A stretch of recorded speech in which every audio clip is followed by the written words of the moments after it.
My name is Roberta, and for as long as I can remember, I've worked at my parents' tableware store.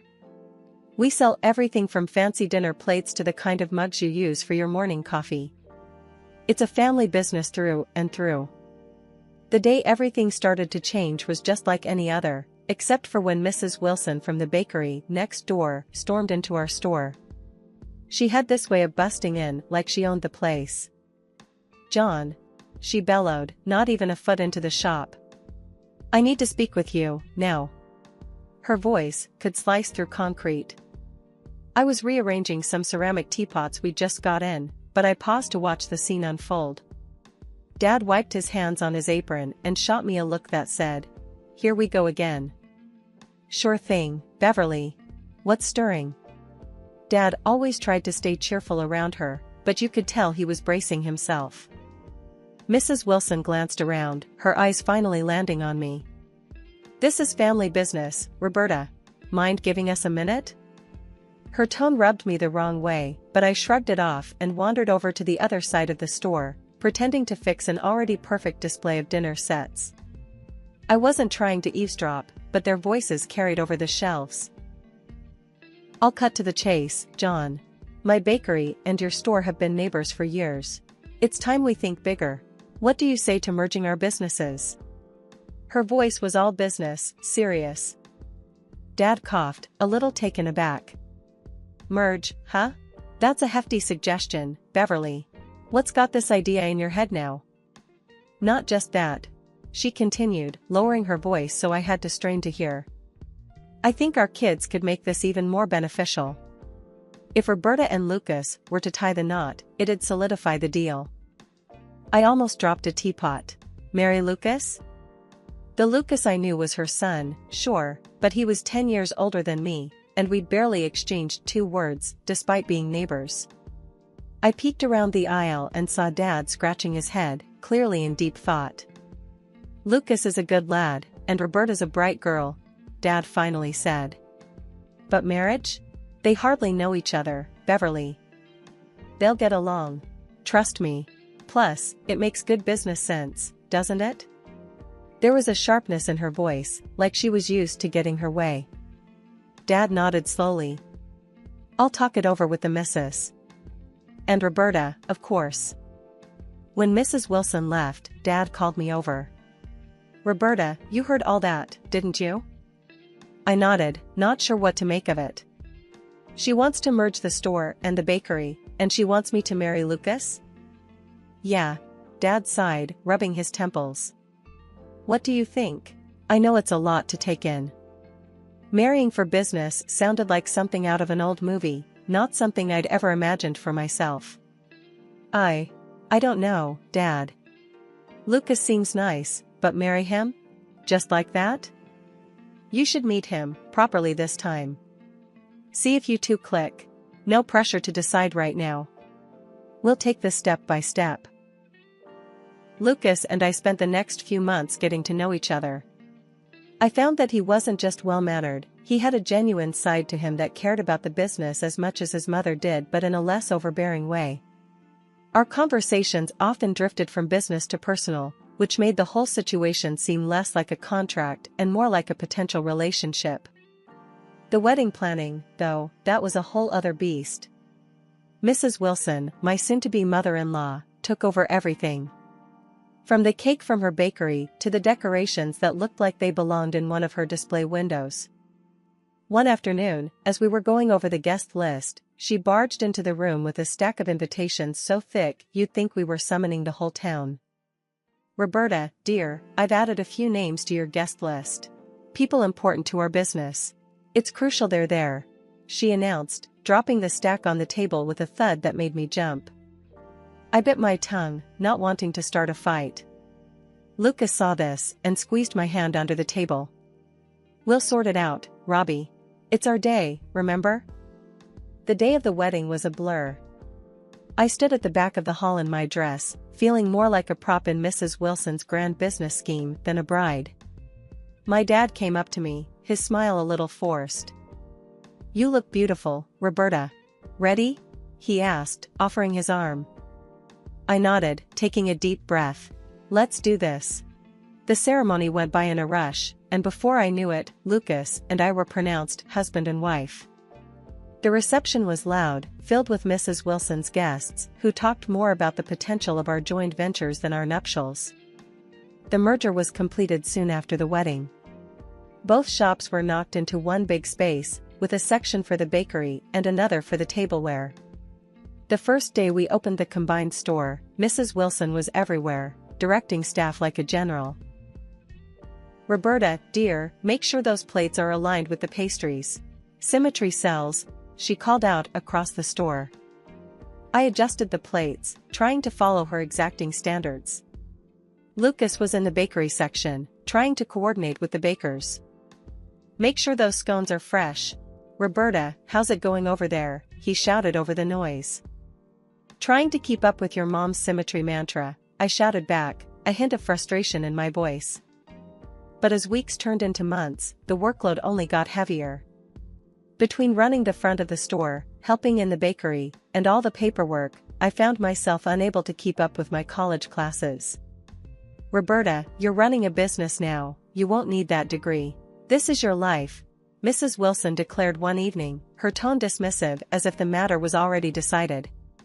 Her words, sharp and final, hit me harder than I expected. Living with them was supposed to save us money and make managing the business easier, she argued. It just meant longer hours for me, since we were just a short walk from the store. The lack of personal space and constant oversight from Mrs. Wilson suffocated me, making each day harder than the last. What started as a partnership increasingly felt like a takeover.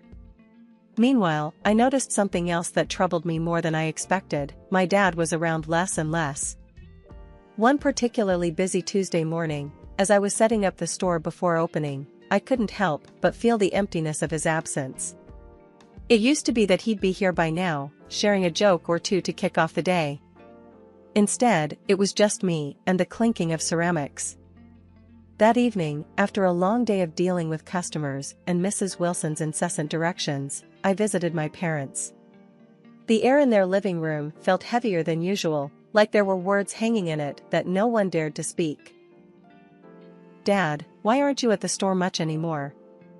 I asked as soon as I sat down. The direct approach felt necessary. My dad looked up, a frown creasing his forehead. "Well, Roberta, it's complicated. Beverly has, well, she's taken over more than we expected." My mom chimed in from across the room, her voice sharp with worry. "She's pushed your father out, Roberta. That contract we signed, it wasn't just a merger. It's like we handed her the keys to the kingdom." My stomach twisted into knots. "What do you mean? Dad, you've always handled the orders and the suppliers." He sighed, his hands clasped tightly together. "Not anymore. Beverly rewrote the job roles. Legally, I'm just a consultant now, barely that. I don't have a say in the business I built." Anger flared up inside me, hot and fierce. "Why didn't you say anything? We thought we could handle it, sort it out without worrying you," my mom said, her eyes sad. "But it's clear we can't. She's taking everything we've worked for, Roberta." The next day, I confronted Mrs. Wilson. It was early, just as the morning light began spilling into the store. She was arranging some pastries, her back to me as I walked in. "Mrs. Wilson, we need to talk about my dad," I said, my voice firm, louder than I intended. She turned around, her expression one of mock surprise. "Oh? What about him, dear?" "You know what I'm talking about. You're pushing him out of his own business. Why are you doing this?" I demanded. Mrs. Wilson straightened up, wiping her hands on her apron as she faced me. "Roberta, your father is getting older. He can't handle the stress of the business. It's better for everyone this way. I'm making things more efficient." "That's not your call to make," I shot back. "He built this place. You can't just sideline him because you think it's better." She scoffed, shaking her head. "Business is tough, Roberta. It's not about sentimental value, it's about keeping the ship afloat. I'm doing what's necessary. When the pandemic hit, it felt like someone had pulled the floor out from under us. Sales at the store plummeted. Every day, the empty aisle stared back at me, a grim reminder that things were bad and might get worse. It was during one of those quiet, worrying shifts that I decided we couldn't just sit around waiting for normal to return. Lucas, we have to pivot to online. We can set up delivery, maybe start taking individual orders, I said, trying to sound more confident than I felt. Lucas looked skeptical, but nodded. It's worth a shot. Let's talk to Mom about it. I knew convincing Mrs. Wilson would be an uphill battle. She had her ways set in stone and viewed online sales as a risky venture. True to form, when we brought it up, she dismissed it outright. We're not some tech startup. We're a brick-and-mortar business. We'll wait this out, she declared, cutting off any further discussion. But I couldn't just stand by and watch everything we'd built crumble to dust. So, I started something on the down low. After hours, I used our store's resources to build an online community. I sold dishes from the store and took to baking cakes after the bakery closed for the day. Orders began to trickle in, then flood. Keeping this from Lucas and Mrs. Wilson was exhausting. I was burning the candle at both ends, managing our secret online sales and my day job at the store. Nights turned into mornings, and I found myself sneaking back home well past midnight on many occasions. One night, as I tiptoed in, trying not to wake anyone, I found Mrs. Wilson waiting in the living room, her arms folded and her face a mix of anger and disappointment. "Where have you been, Roberta? Look at the state of this house," she snapped, her voice low but fierce. "I've been working, Mrs. Wilson. We got a rush of online orders tonight," I replied, my voice weary from too many long nights. "Online orders? What online orders?" Her voice rose, sharp and accusing. Before I could explain, Lucas came down, drawn by the noise. "Mom, what's going on? Ask your wife what's going on. She's running some secret side business and neglecting her duties around here," Mrs. Wilson shot back, glaring at me. Lucas turned to me, confusion and frustration written all over his face. "Roberta, what's she talking about?" I sighed, the fatigue of the last few weeks catching up to me. "I started an online store. It's been keeping us afloat since the pandemic started. I didn't tell you because your mom said no, and I didn't think she'd go for it." Lucas rubbed his temples, looking between his mom and me. "You should have told me, Roberta. And you," he turned to his mom, "should have been more open to her ideas." Mrs. Wilson's face hardened. "This is my house, and while you're under my roof, you'll follow my rules. Both of you." The argument spiraled from there. Lucas, usually my ally, sided with his mom this time. "Roberta, you need to balance your time better. Help out more around here." Defeated and heartbroken that Lucas didn't see how hard I was trying to save our business, I cut back on the online orders. I started spending my mornings cleaning the house instead of preparing shipments or baking. My afternoons were spent running the pastry counter, a reminder of what I had to scale back on to keep peace in the house. It was a dreary, rain-soaked afternoon, and I was straightening up the store hall when the door creaked open. A little girl, about 8 years old, stumbled in. Her clothes were drenched, sticking to her skin, and she was crying, her face streaked with tears. I rushed over to her, setting aside the stack of plates I was arranging. "Hey there, what happened? Are you okay?" I asked, trying to sound as gentle as I could. Before she could answer, Mrs. Wilson spotted us from the end of the aisle. She marched over, her lips pressed into a thin line. "What is this? Roberta, we don't have time for this today. She looks like a beggar. Put her out before others see." My stomach twisted at her words. "She's just a child, Mrs. Wilson. She's clearly lost and needs help." Lucas came over, having overheard his mother. His face was unreadable as he glanced at the girl then back at me. "Roberta, Mom's right. We can't have kids like her running into the store. It's not good for business. Just handle it, okay?" I couldn't believe what I was hearing. "Lucas, she's scared and alone. We can't just throw her back out into the rain. Ignoring them both, I took the girl to a chair and wrapped her in a clean blanket from the back room. I made her a cup of hot chocolate, hoping to calm her down a bit. Mrs. Wilson was fuming. This is exactly the kind of distraction we don't need. Roberta, you're responsible for any fallout from this. The girl managed to calm down enough to tell me her name was Sophie. She had wandered off from a park nearby and gotten lost. Just as she started to relax, the police arrived. They thanked me for looking after Sophie and told me her parents had been frantically looking for her. Turns out, she wasn't far from home after all. After the police and Sophie left, Mrs. Wilson pulled me aside, her face stern and cold. Because of your little stunt, I'm fining you. You took time away from your work to deal with this situation. You'll wash dishes for the next 2 days to make up for it. Lucas just nodded along with whatever his mom said, not once standing up for me. It stung more than I expected. That night, as I scrubbed pot after pot, my mind raced. I felt more like a servant than a part of the family. Lucas's support had always been my rock, but now he was just another weight dragging me down. Each harsh word from Mrs. Wilson, each nod of agreement from Lucas, was a reminder of how trapped I felt. It was another ordinary morning at the store when this richly dressed man walked in, looking around like he was searching for something special. I greeted him and asked if I could help him find anything. He nodded and explained he was looking for a high-end tea set. I showed him our finest collection, and he seemed impressed, selecting one of our most expensive sets. While I wrapped up his purchase, he browsed our pastry section and picked out an assortment of treats. The whole time, he had this kind demeanor about him, making small talk and asking about the store's history.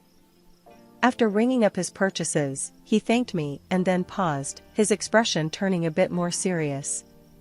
By the way, I'm not sure if you remember, but my daughter was the little girl you helped out last week, the one who got lost in the storm.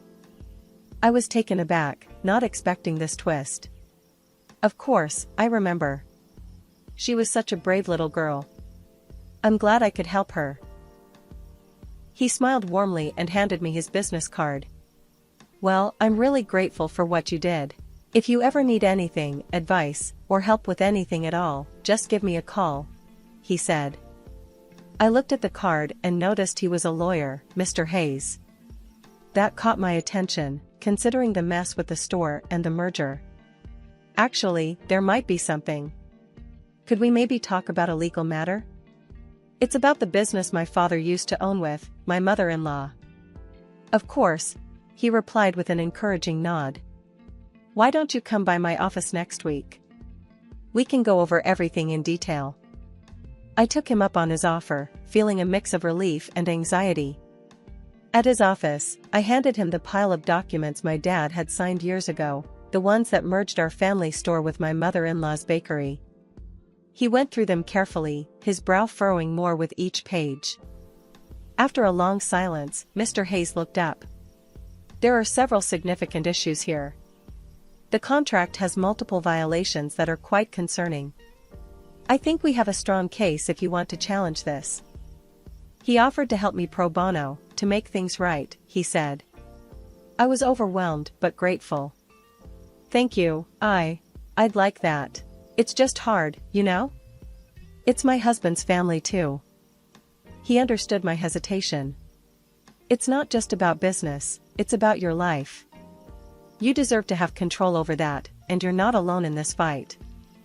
I left his office feeling a mix of hope and dread. Could I really go against my husband and his mother? But then, what was the alternative?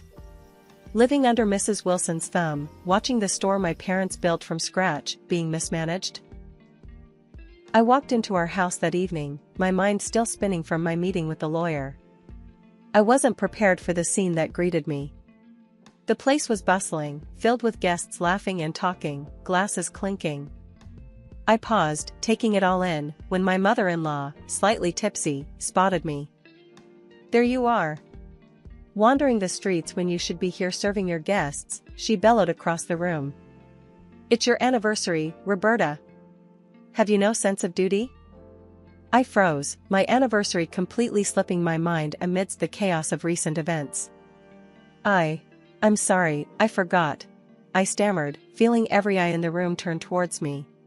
My apology did nothing to soothe her. In a fit of anger, she grabbed a nearby pizza box and hurled it at me, the box grazing my shoulder before tumbling to the ground. Useless. Absolutely useless, she shouted, her face red with fury. Before I could recover, Lucas, also showing signs of having had too much to drink, stumbled over to me. And look at you, not even ready to eat. Wash up, for heaven's sake. He slurred, sloshing wine from his glass onto my hands and clothes in a mocking gesture. The wine stained my shirt, dripping cold and unwelcome against my skin. Something inside me snapped. The humiliation, the disrespect, the sheer injustice of how they were treating me, it all boiled over. I wiped my hands on my stained shirt and faced the room, my voice steady and loud. Enough, I declared, silencing the room. I've been to a lawyer. I am getting a divorce, Lucas. The room fell completely silent. Lucas and his mother looked at me as if they had seen a ghost. Who do you think you are? My mother-in-law hissed, stepping closer. You think you can just... I'm not finished. I cut her off, my voice ringing clear. I'm challenging the merger of the store. There's been fraud, and I've already sent the documents to the authorities and to court. Lucas staggered slightly, his earlier bravado fading. Roberta, you can't mean this. I am also seeking financial compensation for everything I've endured here, I continued, ignoring his disbelief. The shock was palpable. Murmurs started to rise among the guests as my declaration sunk in. I didn't wait for more questions or for the situation to escalate further. I turned on my heel and headed upstairs to pack my things. My mother-in-law followed, her tone shifting to desperation. Roberta, please, let's talk about this. You're overreacting. I stopped, turned, and faced her one last time. Without a word, I handed her the lawyer's business card. From now on, any communication goes through my lawyer, I said firmly.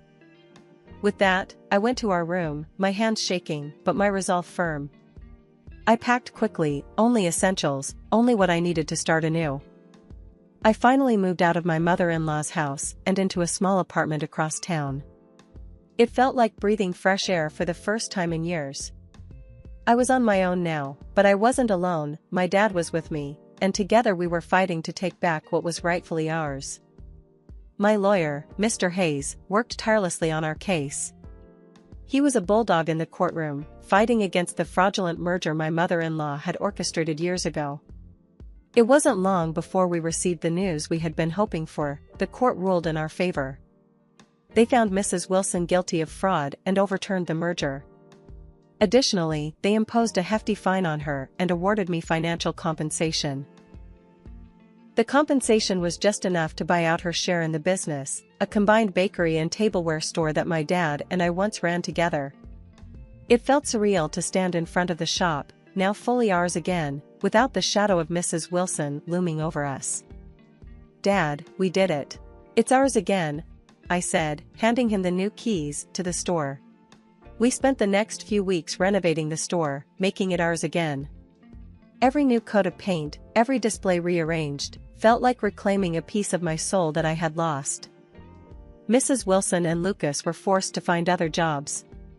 The court costs and the fine took everything they had saved. I heard rumors about their struggles, but I kept my distance.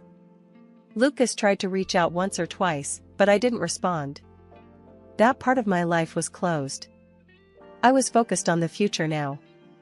With the store back under our control, I resumed my college studies.